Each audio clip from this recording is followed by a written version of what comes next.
We have average draft position data for 37 drafts at this point. Let's find out who Scott is lower on than consensus next on Fantasy Baseball Today in 5.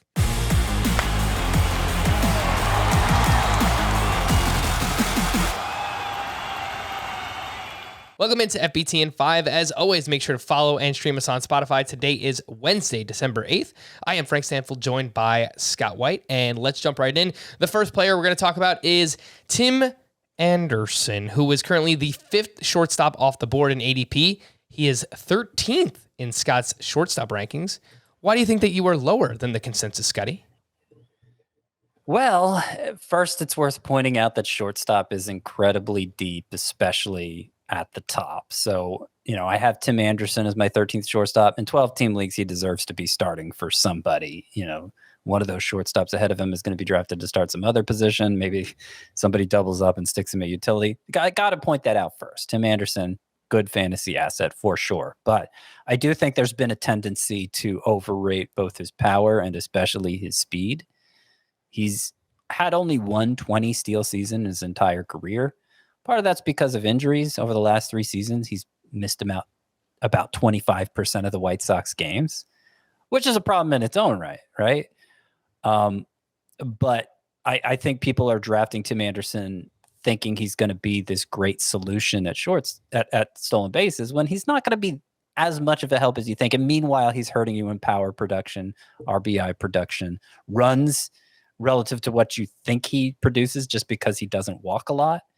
And there's so many other shortstops that I think are more impactful in some of those categories than Tim Anderson is.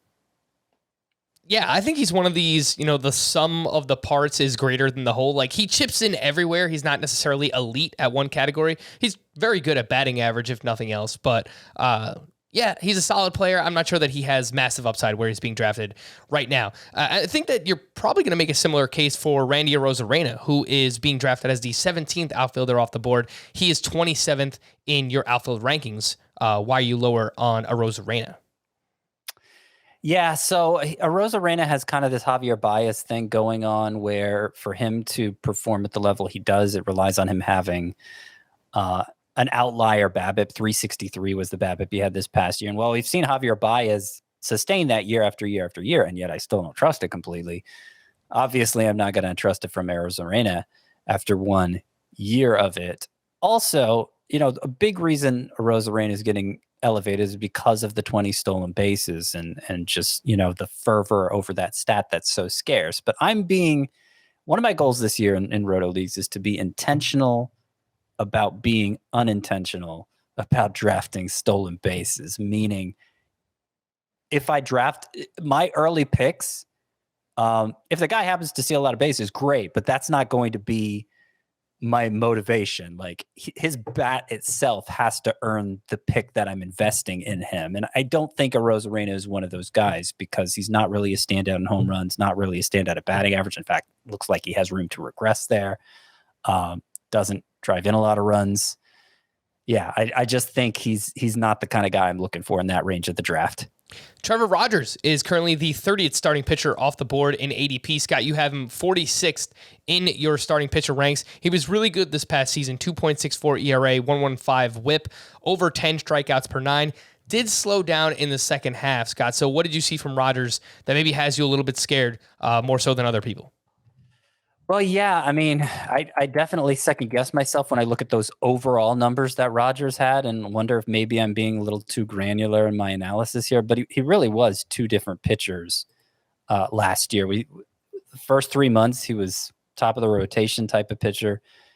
July and September, his final 9 starts with an injury in between. Just really not that impressive. Had a 3.76 ERA in those 9 starts, a whip near 1.5. His swinging strike rate, which was near 16% in those first 3 months, it dropped to around 11% in those final 9 starts. So just did not look the same. Left a really bad taste in my mouth. Left me wondering if I even really know who Trevor Rogers is, right? Because it's not like many people were pegging him as having this ace sort of ceiling heading into the 2021 season. So, and then you add the fact that his last 11 starts were all less than 6 innings, so he's still building up. How much are the Marlins going to work on? He's pitching for the Marlins, by the way, so he's not going to get many wins. And I just don't know that he's worth drafting as like a number 2 type starter, even number 3 in fantasy. I like him more as a number 4.